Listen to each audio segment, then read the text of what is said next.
Welcome, everybody. Lovely to have you joining us. And we've got several people from overseas, including members of the Pretorius clan.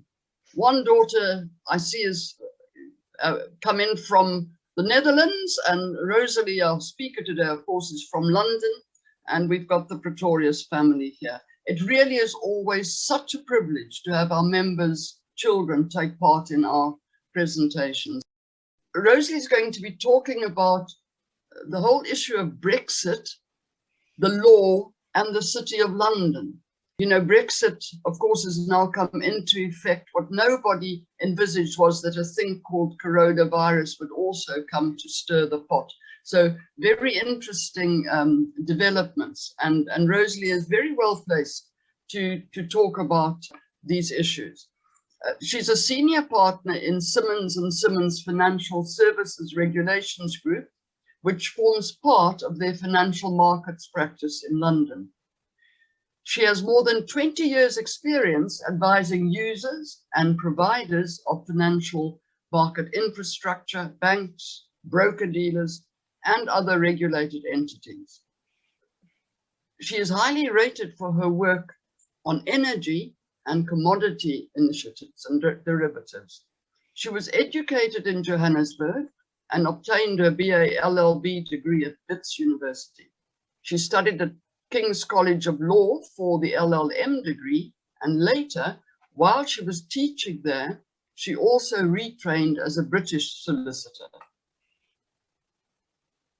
From 2013 to 2016, she was a partner at Denton's UK and the Middle East, and leader of its London-based financial services team. She also had a year's experience with Goldman Sachs. So you can see she's extremely well placed to give us some insights today. She's also multi-talented. In her free time, she sings, both solo and in chorus, and she holds 2 licenciates in recorder playing. When she was in Johannesburg, she was the single official recorder player at the SABC. We are really looking forward to having some insights into these very, very problematic issues. Baie dankie Letitia, baie dankie vir die warm welkom. The topic of Brexit is actually huge, and I'm going to try to do as much as I can in the next hour, looking at where it all started, what happened during the course of the years between 2016 and 2020, and having a look at where we are now with reference to what's happening in the City of London. However, I'm pretty sure I'm not going to be able to cover everything, so do ask me questions and I'll try to deal with those as well.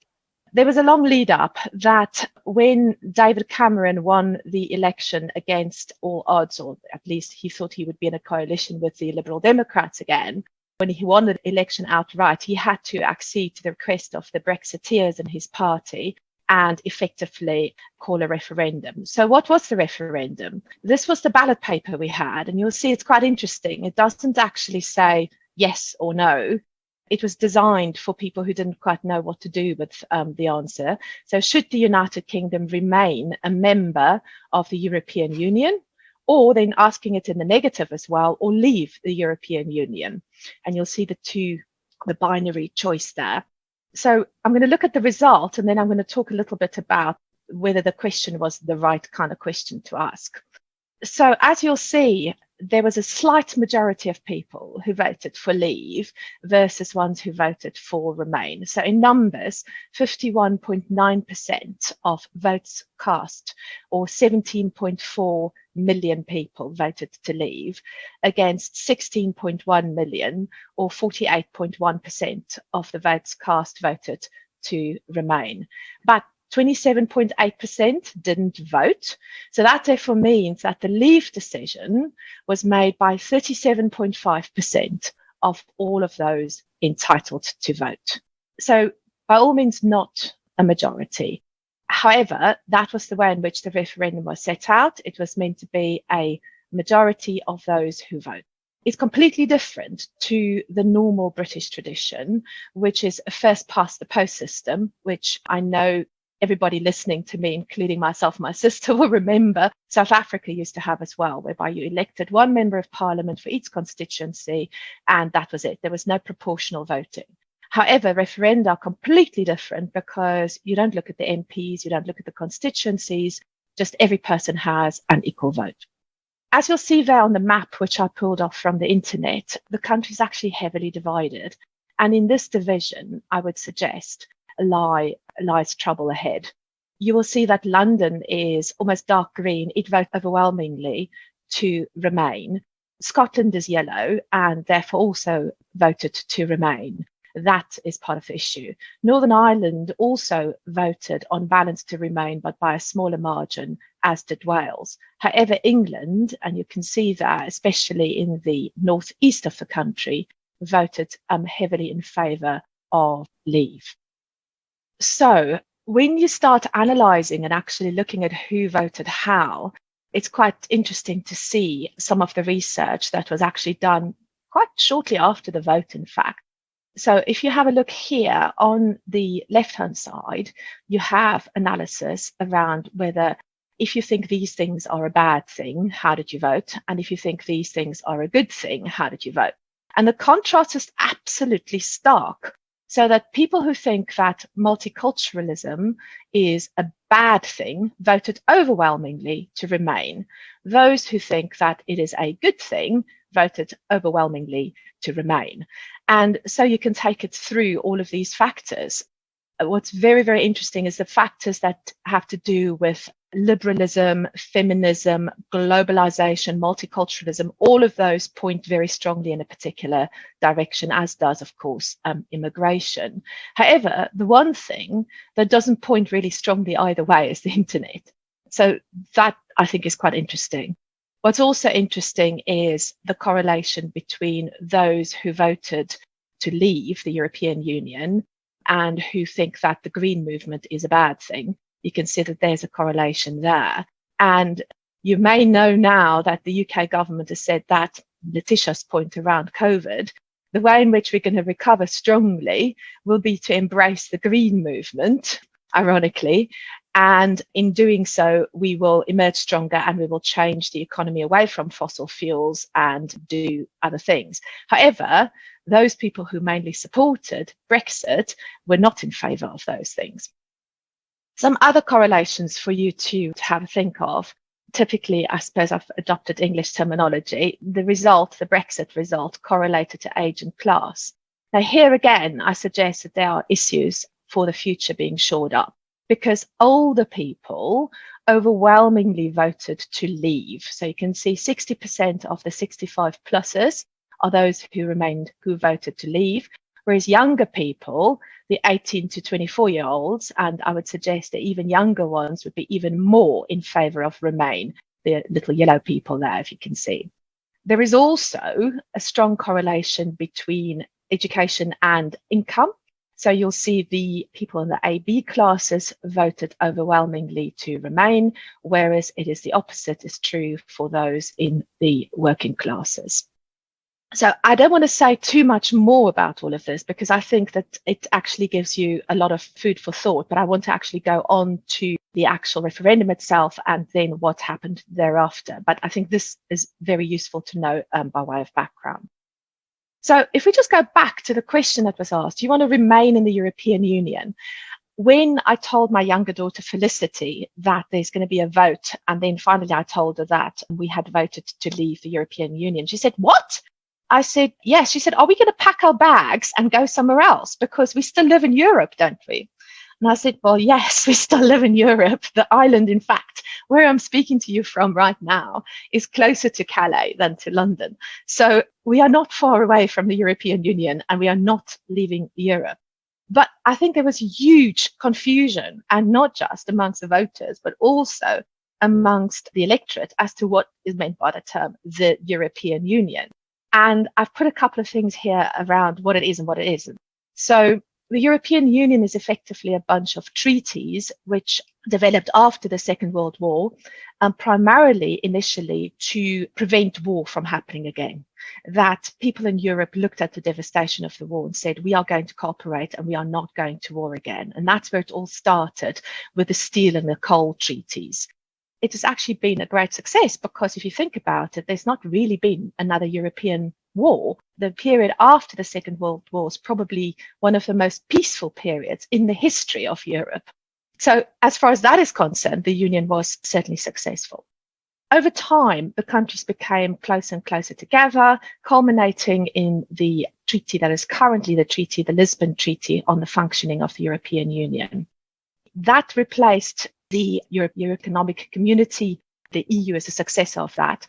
But there's a separate treaty called the Euratom Treaty, which is also important because it deals with nuclear matters across the EU. And you'll see when I get onto the withdrawal agreement, that is something which is separately dealt with.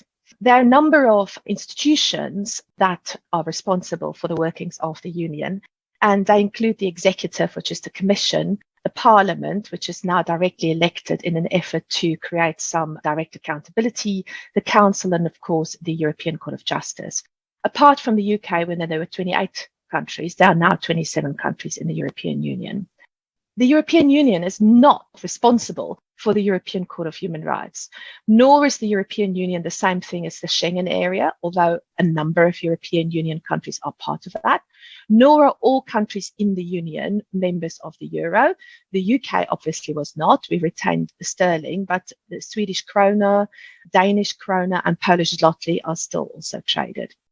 There are other countries that have a close relationship with the Union, but they are not in it. These are the EEA countries of Liechtenstein, Norway, and Iceland. And they, together with Switzerland, are in another organization called EFTA. And then, of course, there's NATO, which you know about. So when the question was asked, well, do you want to leave the European Union? At that point, a number of the Brexiteers, those who actually wanted to leave, said, oh, well, we can leave the European Union and we can join EFTA, or we can join the EEA, or we can have some other form of relationship with Europe. And what you'll see is that none of that came to pass, partly because of the way in which everything was actually handled. So here's a slide just showing very briefly what the structure of European Union decision-making looks like. And I put this up here because our Prime Minister talked about the thicket or the brambles of European bureaucracy. Yes, there is bureaucracy, but he's trying to pull 28 countries then with all different languages all together. And it's actually really impressive that they've managed to achieve this. European laws tend to have to go into a process whereby the Commission proposes them, but then they need to be approved by both the Parliament and the Council. And there's a long process which can involve trilogues and so on and so forth. Just mention that briefly. The Eurozone, I did mention that. So countries in the Euro, they have a single European bank which determines their monetary policy. So when the UK was part of the EU, because it still has pound sterling, monetary policy is still the responsibility of the Bank of England. The other thing I'm going to go through in a minute, the sorts of areas that European law covered. One area that it didn't cover is taxation. And I think that is quite an important point as well to remember. So what kinds of laws can be made by these European bodies? Well, they used to only make things called directives. And a directive would be something which had to be implemented in each member state. But what then happened is that all the countries kind of implemented in slightly different ways, and that didn't quite work. So they started making regulations which are directly effective, and which means that countries cannot deviate from them. And the UK had a vast number of these regulations in place in my area of law and many other areas of law, and I'll come back onto how we're going to deal with them. So this slide here is quite a complicated slide, but it just tries to demonstrate to you how there are many overlapping bodies here that effectively we don't actually have just one concept of the EU. So if you look at the blue box here, the blue box actually has the European Union countries in it. You'll see we are still part of the whole system here because there's a common travel area between the UK and Ireland. And this is something which has nothing to do with Europe, but which stemmed from the settlement when Ireland became independent in the early 1920s. so that Irish people can vote in British elections, can travel to Britain, and there are no restrictions. So it's a common travel area. And that has not been affected by the UK coming out of the EU. But of course, there are issues for Northern Ireland there, which I will come back to. Having then decided to leave, there was then the question about, well, how are we actually going to do it? And some English lawyer wrote this article in the Lisbon Treaty. And I'm putting this up here because this is, after all, meant to be about law as well. And you'll see that the process is that you've got to notify that you want to leave in accordance, this is important, with your own constitutional requirements. Then you've got to notify the council of your intention. And once you've actually notified the council of your intention, then a 2-year clock starts running, unless, of course, it's possible that the council decides, in agreement with the member state concerned, so in this case the UK, to extend the 2-year period. And you'll see that each of these parts of Article 50 came to play a huge role in the Brexit process. And I will go through what happened then afterwards now. So in 2016, on the 23rd of June, we had the referendum with a 52% voting to leave. The very next day, David Cameron left 10 Downing Street, and you may remember he whistled as he left. On the 13th of July, Theresa May then became the new Prime Minister, and David Davis was appointed to become the new Secretary for exiting the European Union. Michel Barnier, a French politician with quite a reputation in negotiations for the city, became the European chief negotiator. And then at the end of this year, and this is really important, on the 7th of December, the House of Commons voted 461 to 89 to trigger Article 50 by the end of March 2017. And as you would have seen, Article 50 then effectively sets the clock running, the 2-year period starts running. There was then a question as to whether Parliament has to pass legislation to authorise the triggering of Article 50, and the government just wanted to do it. But the Supreme Court decided that actually no, Parliament must pass legislation to authorise the triggering of Article 50. And this is in the so-called Miller case. There was an activist called Gina Miller who brought the case. And then the UK government very briefly brought a very short Act of Parliament, 137-word bill called the European Union Notification of Withdrawal Act 2017, which then empowered Theresa May to initiate Brexit. The bill got reasonable assent, and on the 29th of March of 2017, Theresa May sent a letter to the then President of the European Council, Donald Tusk, to invoke Article 50. Then Theresa May was sort of riding high, and she then called a general election. But unfortunately for her, the general election resulted in a hung parliament. So the Conservatives were still the largest single party in the House of Commons, but they lost their parliamentary majority. And they then formed a minority government with the Democratic Unionist Party of Northern Ireland. And in June of that year, Brexit negotiations started. Now, the fact that Parliament was hung in 2017 then caused huge issues, especially in 2019. But in 2018, Theresa May made certain proposals, prepared a white paper on the future relationship between the UK and the EU. Various hardliners within her government decided to resign, including Boris Johnson, Dominic Raab, and so on. And then the Brexit Withdrawal Agreement, a draft agreement, was published, and the other EU member states endorsed it. However, the UK Parliament hadn't yet done so, and therein lied the problem. So on the 5th of January of 2019, the first meaningful vote as such is held on the withdrawal agreement in the UK House of Commons, and the government is defeated 432 votes to 202. Similarly, the second meaningful vote, government is defeated again. And then on the 14th of March, with the deadline for the 2-year deadline, which was triggered in 2017, looming, the government asks for an extension. And the council extends, and I'm going to do this very shortly and jump over, but basically an extension was granted, which basically says that if the withdrawal agreement is passed by the 29th of March, then the Article 50 period is extended till the 22nd of May 2019. Unfortunately, the government was again defeated on the 29th of March. And so Theresa May had no option but to ask for yet another extension of Article 50. And she asked for an extension till June 2019. But the European Council granted another extension of that period to the 31st of October 2019. It was done on the condition that the UK had to hold European parliamentary elections in May 2019. What then happens is the UK holds those particular elections, and the party that is the largest party is Nigel Farage's Brexit Party, followed by the Liberal Democrats, who campaigned to remain in the EU. So you can see complete hardening of positions. So basically, Theresa May's idea to try and kind of steer a middle way, a middle course, just completely collapses. And therefore, as a result, she resigns as Conservative Party leader, becomes caretaker Prime Minister, and Boris Johnson is appointed as Prime Minister on the 24th of July, 2019.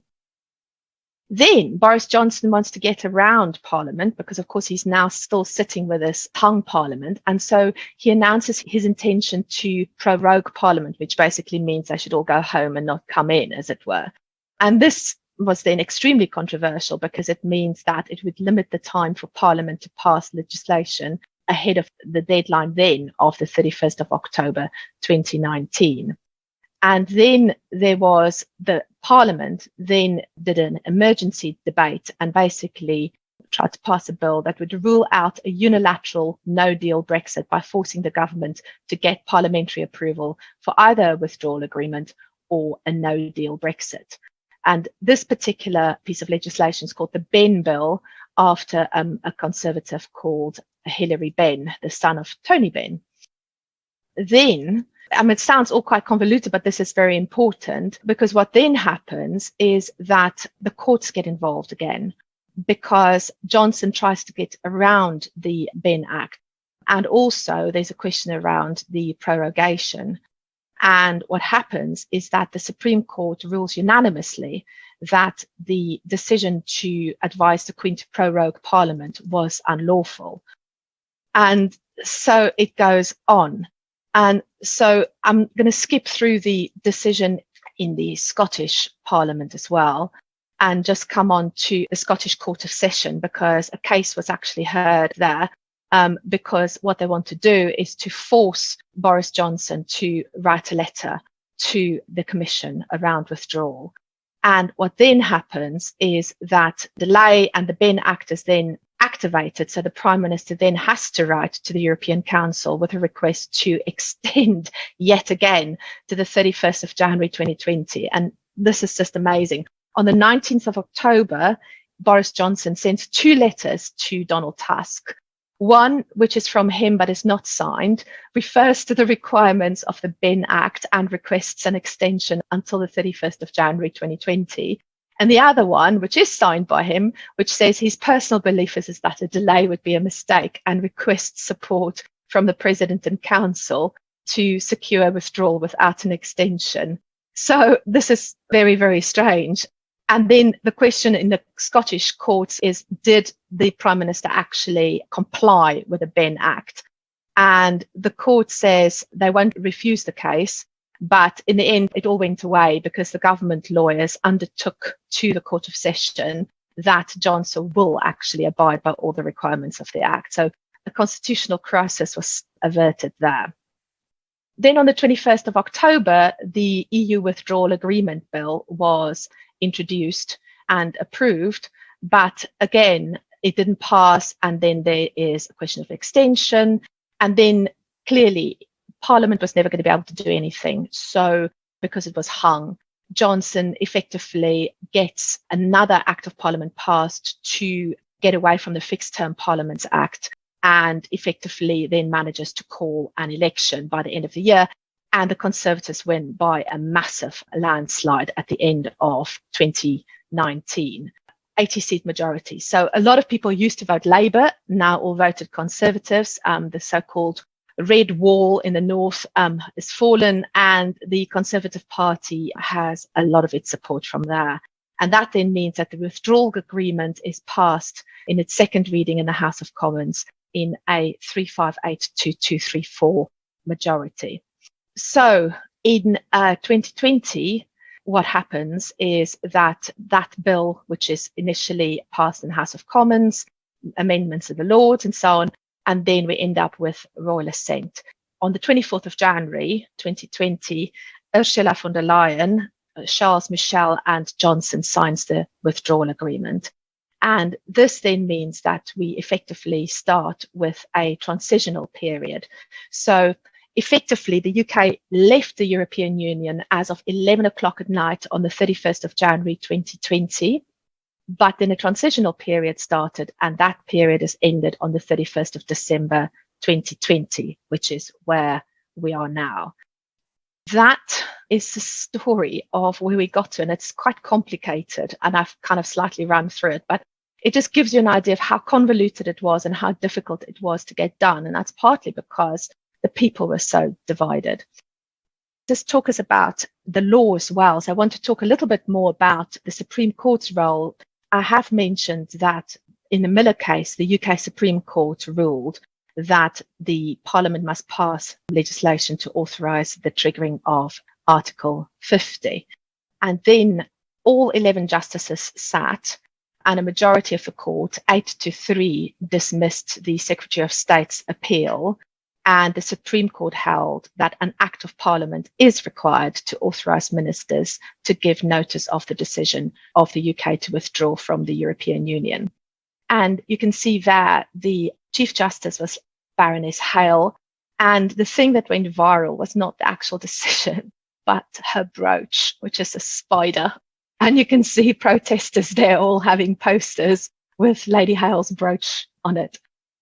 At issue in the case was the interpretation of the legislation, which effectively got us into the EU in the first place, which is the European Communities Act 1972.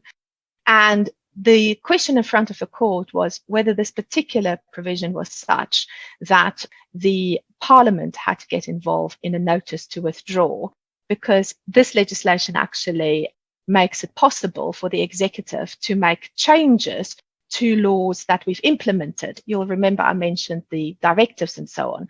And the court said, well, that is not the same thing.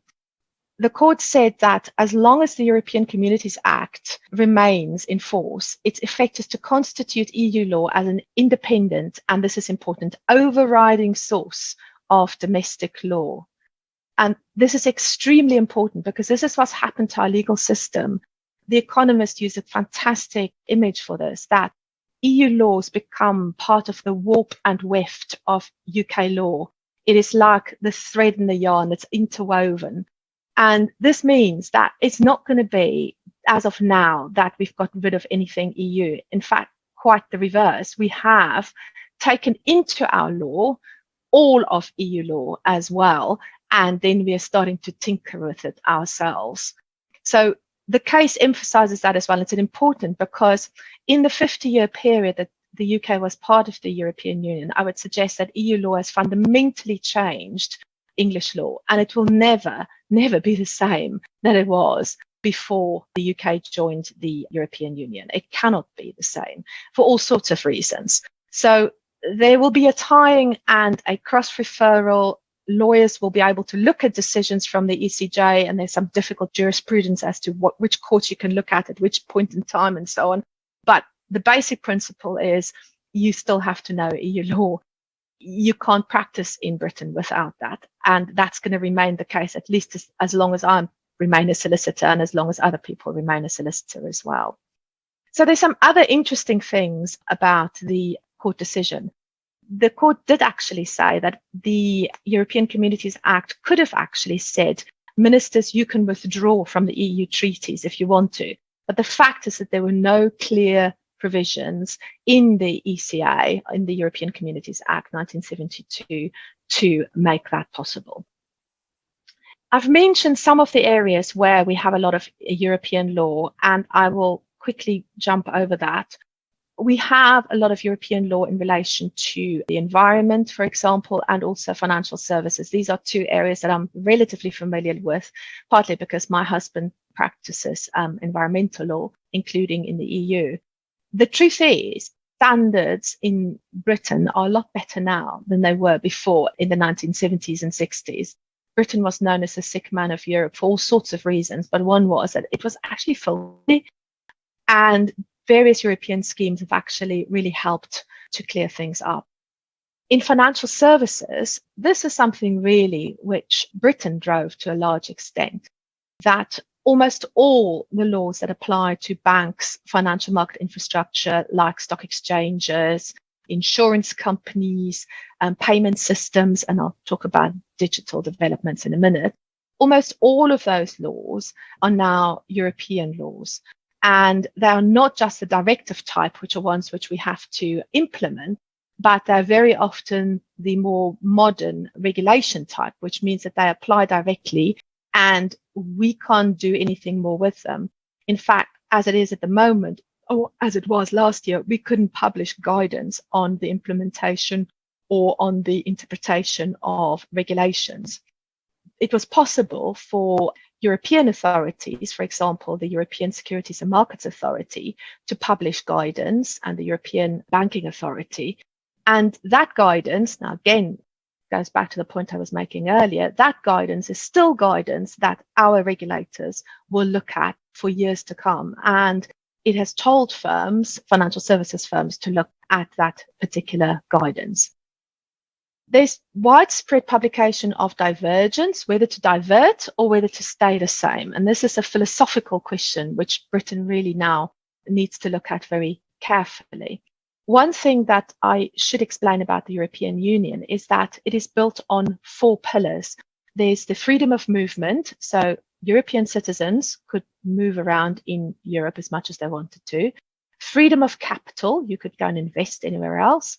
Freedom of establishment, I've now forgot the 4th one, but it doesn't matter, because the point is, for financial services entities, it meant that they didn't need additional licenses to provide services either from branches in other European countries or alternatively on a cross-border basis. And it also meant that they only needed to be regulated from a prudential perspective, i.e. for money, on the money side, once. They didn't actually have to be regulated twice, which is, of course, the position. If you've got a multinational group and you are in the US and you're also in Europe, then you would have to have capital to support the US operation as well as the European operation.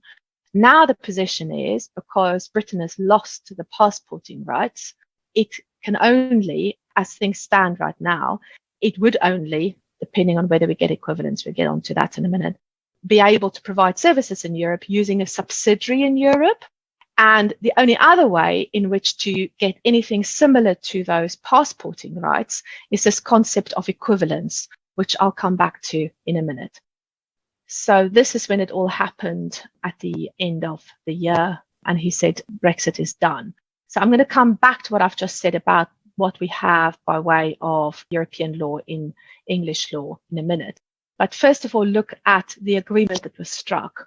It's called a thin agreement in the press, and for good reason, because it's not a very long document.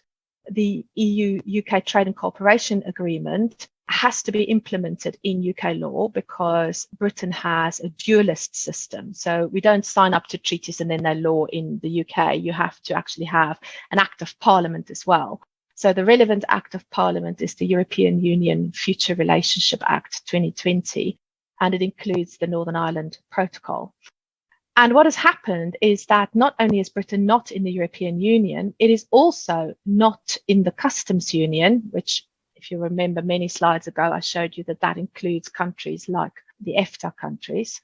It's not subject to the European Court of Justice jurisdiction. It's not part of EFTA or the EA. And frankly, the agreements are neither Canada nor Australian agreements. I will come on to that because actually There are not as many agreements agreements around trade as in the Australian one. And the really weird thing about this thin agreement is that there's no provision for services, which is extremely strange. So let me just pad out some of these points a bit more. So the Northern Ireland Protocol, why have we got that? The whole idea was that there wouldn't be a hard border on the island of Ireland, which means that for lorries to travel and for trade to happen across borders, there needs to be checks actually in the Northern Irish ports for goods coming in from the UK. And this has caused friction because a lot of the Northern Ireland ports are just not ready. So a number of the control posts were not fully operational. And so goods were entering Northern Ireland without being properly declared. The other point about Northern Ireland is in order to be part of that free movement system, which I've just mentioned, it has to follow European law. So we've effectively created two different regulatory regimes, one for the island of Britain and another one for Northern Ireland. So this thing around the Australian size thing, the outcome is actually what we've had in the trade and cooperation agreement is actually sort of sub-Australian, because the EU recognizes Australian rules as broadly equivalent to its own in 17 different areas, whereas only 2 for Britain are being recognized as being equivalent, which is bizarre because we've got EU law. So it's all political. And what's happening is that the EU is really worried that Britain will take the European provisions and start diverging. That is the issue. There is the legislation. So what actually is in this legislation? It's quite interesting to read. And this is what I was doing late last night when my mum was saying, what are you doing? I was reading this act, which is quite strange. It seems to sort of deal with a list of issues that are not necessarily or obviously connected. So there are a number of provisions around the exchange of data to assist both the UK and the EU in relation to the resolution of crime. So data for crime, data on product and food safety, information for customs, transport provisions around what haulage operators have to do in terms of holding the right licenses. There's some points around social security and healthcare. So it's still possible to get, as a UK citizen, assistance in Europe. So that's positive. I did mention in the beginning the nuclear treaty. On the Euratom part, the UK will continue to participate in the Euratom research and training program in accordance with the treaty, and will have agreed a nuclear cooperation agreement. So it says nothing about services, and services form a massive part of the UK economy. So one of the big sticking points, which I'm not going to go into, but it was a big one, was fishing, the rights of French people to fish in British waters. The deal almost didn't happen because of that. But fishing is only 0.1% of the GDP of the UK, whereas financial services is 7%. It's very strange. What people don't really understand is why is it that the government really neglected the financial services sector? One theory is they did because they were tired of bankers after they had to bail them out of the financial crisis, which is quite possible. Another might be that actually they don't really want to have a massive financial services sector. This is very cynical, because actually bailing out that sector is extremely expensive, and the UK tax base isn't really large enough to support such a massive and outsized financial services sector. The other reason might be that, frankly, those in the city have just not spoken from one voice. So the large banks have already set up subsidiaries across Europe. I actually did a few like that for some of the household names. And the ones who were not really in favor of Europe at all, the insurance companies and hedge funds, they don't want to seek a closer relationship with Europe. So the banks have kind of sorted themselves out, and the others are not necessarily that keen. So the question then remains, as I said, do we want to actually retain the European provisions and effectively have equivalence? After this deal, the idea is that that financial services package will be negotiated by March. It looks really negative that the governor of the Bank of England, Andrew Bailey, has come out and said, I don't think we're going to have a deal. So who knows what's going to happen? And I think the whole question is, will we actually have a common regulatory system with the EU? If we do, they will give us equivalence and access, but is that access actually worth it? And that is a real question mark. And one of the reasons why it is such a question mark is that, yes, the EU is a valuable market, but there are other markets that financial services firms can deal with. And also, in any case, as you'll see from this slide, Britain is dominant in so many areas of financial services. So, for example, this on a worldwide basis, it has almost half of all worldwide derivatives trading. Almost not quite half, but more than 40% of all foreign exchange trading goes through London. So it really has a massive center, and anything elsewhere in Europe is really paling by comparison. However, it has lost quite a number of financial services jobs, as you'll see in this graphic from The Economist. I want to talk just a little bit more about equivalence. The point with equivalence is that Britain could make deals with places like America and Singapore and Switzerland, and you don't actually have to be close to those people physically because you can talk to them on Zoom. I do speak to people in Singapore almost every day. You can do deals in fintech and carbon trading and all of these exciting new areas without actually being proximate. So query whether we're actually going to try and stay close to Europe for financial services.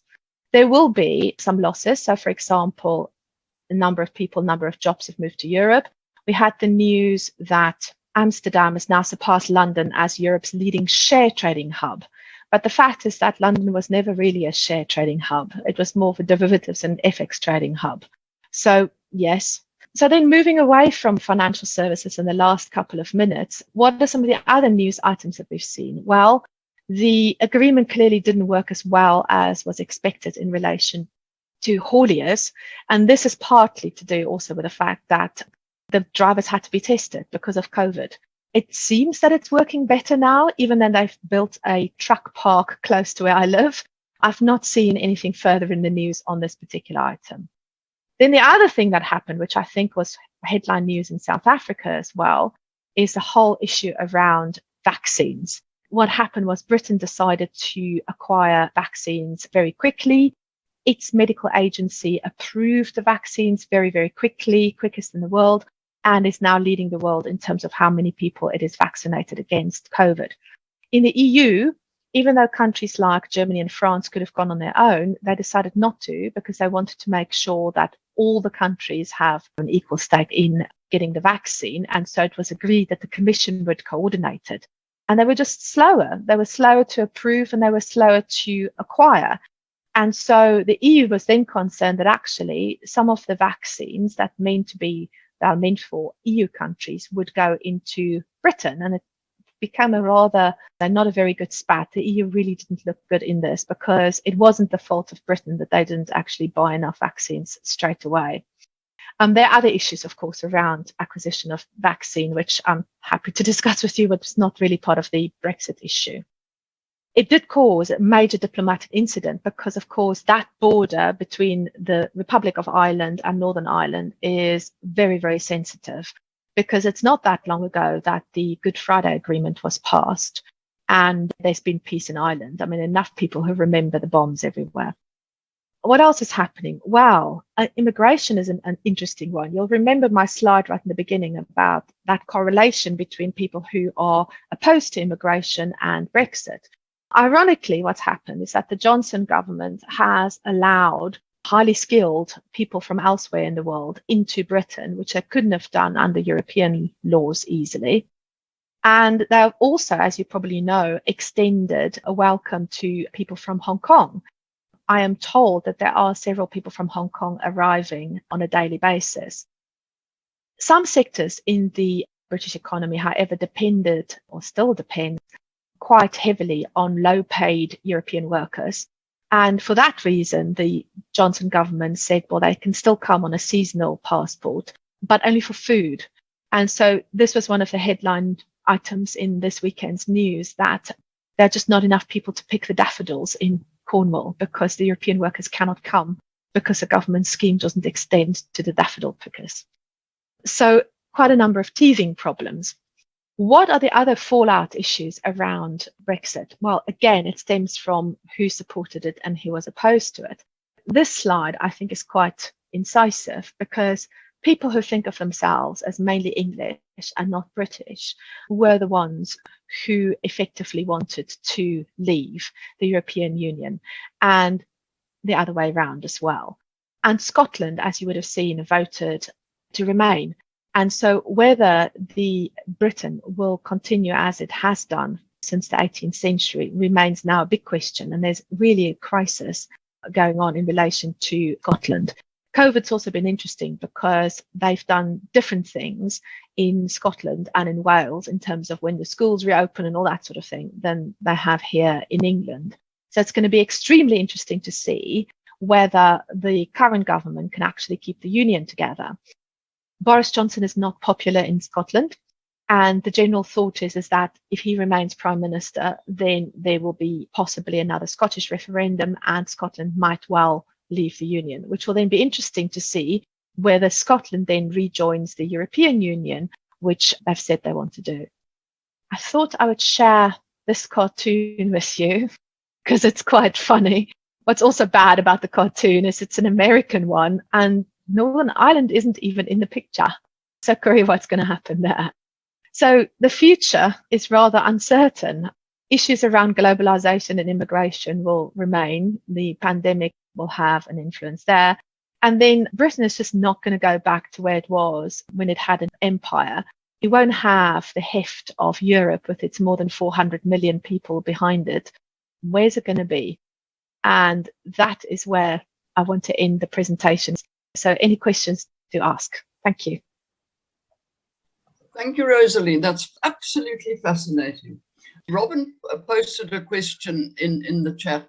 Robin asked, is it possible to say whether the UK will benefit by having left the EU, or will it be penalising itself over the next 10 to 20 years? I agree. I think it's quite a difficult question. I think it's in some ways too early to tell. I think generally speaking, countries always try to actually get trade barriers down rather than to put trade barriers up. This is the first sort of attempt to put trade barriers up in modern times. So and trade normally is a good thing for the GDP of a country. So from that perspective alone, it doesn't feel like a good thing. On the other hand, it is true that there are some provisions within EU law which are quite restrictive. What I fear is that this government is going to choose to take the things away which actually really matter. So one of the things I did very early on is that the EU has, and I know there's scientists on the call here, so I'm not going to say what the actual element is, but there's a particular pesticide that's really bad for bees, which was banned by the European Union. And one of the first things we did when we left the European Union is to unban this pesticide. I mean, it doesn't feel right. So I think the answer to Robin's question is it depends, like many things, because it depends on which choices we make. I think we can make positive choices and be a force for good. I think Britain's just not going to have the same say in the world that it had when it was a member of the European Union. It will be, it's a middling power. Isn't one of the problems going to come from which countries they actually make new agreements with? For instance, with the United States, which has quite different laws about food and pesticides and stuff. Absolutely, that is a big one. But what's going to be interesting to see is where the Biden administration takes things, because one of the key questions was all around chlorinated chicken from the United States. So yes, I mean, I think it's quite possible that we will, in many areas, move closer to the United States. And certainly in my area, my clients are already saying that we're starting to look more to US rules. I had, you may remember, in the bubbles of all the different areas of financial regulation, one is digital, and it looks like the PRA, the Prudential Regulation Authority, and Financial Conduct Authority is starting to follow or look more closely at US provisions, which of course the Europeans will hate, but it won't help for UK firms to access there. At the time of the whole breakfast debate before the voting, I angered some of my Brexit supporting friends here in Amanus by saying I feared that Great Britain would in a few decades be Little England because of how the other regions responded. Do you see a hardening of those positions from the other regions? Well, I think certainly from Scotland's side, I think that there's not much love lost between Scotland and England. So that is, at least that's a real, I think that's a real risk. The other thing is that, you know, the current government, there's no reason for them to call an election for many years hence. So having been voted in at the end of last year, I think we've now got it, not end of last year, 2019, we've now got a long period where things can change fundamentally. Would it require a vote of no confidence in the government to force another election, or is even that not a possibility? So we now, and to be honest with you, I need to look at the legislation. We have a thing called the Fixed Term Parliaments Act, which was introduced by the coalition government, which we never used to have. So it always used to be the case that when British politicians saw that they were riding high and they wanted to extend their terms, they would just call an election, and they had the power to do so. And then that was taken away for them by the Fixed Term Parliaments Act. And so the last election couldn't happen without another act of parliament which overrode that. What I don't know is what the status of that is right now, and whether that is still the default position. If it is the default position, then it's 2024, unless they override that with another act of parliament. Thank you. Look, are there any more questions? This has been fascinating insights. Yes, Gert? Rosali, you and I spoke earlier about the impact on research and the universities and the technical companies, because the research funds from Europe will not be available to UK companies anymore and the universities. Can you repeat that? And also on patents. Yeah, so I'm not as familiar with the issues around patents, but we certainly, the European Patents Office is in Europe, and then the system has changed on that. So you're right that there are a number of programs that we're now no longer part of. So one, Gert, that was really important was the Erasmus program. And we're now out of it. And the press just said, well, only rich kids went there anyway. And that was it. That was the extent of the debate. So it's a big loss, because actually I think that coordination and cooperation was really, really important and very good. I mean, some of it obviously has been retained, and I've referred to that with the nuclear treaty in particular. But very little. So I think that's a big loss. That said, Britain does have very, very good world-class universities. And as everybody would have seen from the approval of the vaccine, the ability to do things relatively nimbly. So again, I think it's possibly one where, you know, Britain could make things better for itself, or it could make things worse for itself. I think it's generally worse not to have that cooperation and coordination. Thank you. Any other questions? Well, if there's not another question, I'd like to ask myself a second question. Rosalie, you gave a very detailed breakdown of the sectors of the population that were for or against particular aspects of the Brexit controversy. Is that sort of monitoring of popular opinion continuing? And if so, is public opinion swinging in favor or against what is going on? I think what's happened is that there's been a lot of pressure on Remainers to lump it and basically to try and make the best of the Brexit deal now. That's kind of, and when you are, for example, speaking to people in the city, it's not popular to say, oh, well, we should rejoin the European Union. It's more now a question of, well, are there options to work together more closely and so on. So the Remain, I think there are still quite a number of people who are supportive of Remain, but I think there are quite a few people who've actually switched as well, who used to be Remainers and have now become Leavers. So I haven't seen the stats that I've shown you, exactly the same stats again, but the mood music is very much, okay, well, let's try and make the best of it. And if you're a Remainer, there's pressure on you to try and fall in with that. Thank you. Yes, I think people really got fed up with the whole process and just said, let's just get it over and done with. If you've got comments to make from your dark Scottish corner, Michael? Well, from Scotland's point of view, every time Boris Johnson opens his mouth, he sends the voter rushing to the Scottish Nationalist Party. You know, he's really very unpopular here. And for good reason. He's not popular with me personally either, because what I think of him, I can't express in words here. But basically, I think the Conservative Party is doing the wrong thing at the moment. But That's my personal opinion. From Scotland's point of view, even reasonable people here who, don't sort of bother much with politics are thinking very much more towards independence. I think if they did have a vote right now, it'd be overwhelming for independence. Unfortunately, the Scots haven't thought through, or the government hasn't thought through independence very well, because the balance of payments, for instance, the Scottish government gets a huge amount of money from Westminster every year. They haven't said where that's going to come from. And that's the first thing. Second thing, they haven't thought about all the costs involved with becoming independent, like setting up embassies, border checks, all that sort of thing, which becomes extensive. Things like defense, police forces, all these details, they've gone all over the details. To my mind, they put an emotional case rather than a rational case. That's how I really sum it up. Yes, Michael, I seem, now that you mention all those things, I seem to recall all the things that were topical at the time of the last Scottish independence referendum. Yes. And there were issues, for example, around could Scotland keep pound sterling? Could it actually use the Bank of England as its central bank? Or would it need to use the euro? If it were to use the euro, then what would that mean? So I think you're absolutely right. I think they would need to actually make a practical case. That's really, really important. And I mean, the other question is what will the EU's attitude be to an application by Scotland to rejoin in the face of opposition from Britain? I don't know. I can't think that that's going to be an easy discussion. Thank you, Michael. That valuable perspective. Are there any more questions?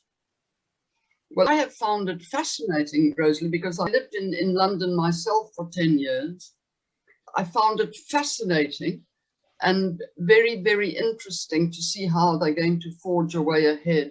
Because, of course, that's the question now. It's done. They've now just got to get on with it and make it work. It's going to continue to be a topical issue for a long, long time. And you've given us a great deal of interesting background and information that we can rely on when we begin to, for ourselves, debate these issues even further and with our friends. And we really just hope that things will work out as they want them to. And a lot is going to depend on what happens across the pond. With that, I completely agree. I think that now that the administration in the US has changed, I think it does actually mean that the sorts of policies or things that the UK government might have pursued will not necessarily be the same. So yes, that will be very interesting to see. And it might happen that what Obama said about, an independent Britain using being last in the queue, yeah, of course. Being the last in the queue might happen after all. But if you're the US, why would you actually go to Britain first before you go to the EU? Because they've got, 10 times, not quite 10 times, but 8 times as many people as Britain and heft. Then you've got China and Russia as well. I mean, it makes sense not to actually. At the end of the day, Britain will have to kind of emphasize or try and focus on the things that it's good at and try and be even better at it, if it can be, to count. And it needs to work out very quickly what those things are. And ironically, and this is the point I made in the beginning, some of the things where it's good at are exactly the sorts of things that the Brexiteers or that require resources and things that the Brexiteers don't like. For example, highly skilled people from other countries. Rosie, it's been absolutely fascinating. We're very proud of you. It's lovely when our children do so well and become such experts and can lead the world in intelligent discussion. Thank you very, very much. And good luck. It's a great pleasure. To you and your husband for the important work you do. And we look forward to seeing you here again. Thank you, everybody.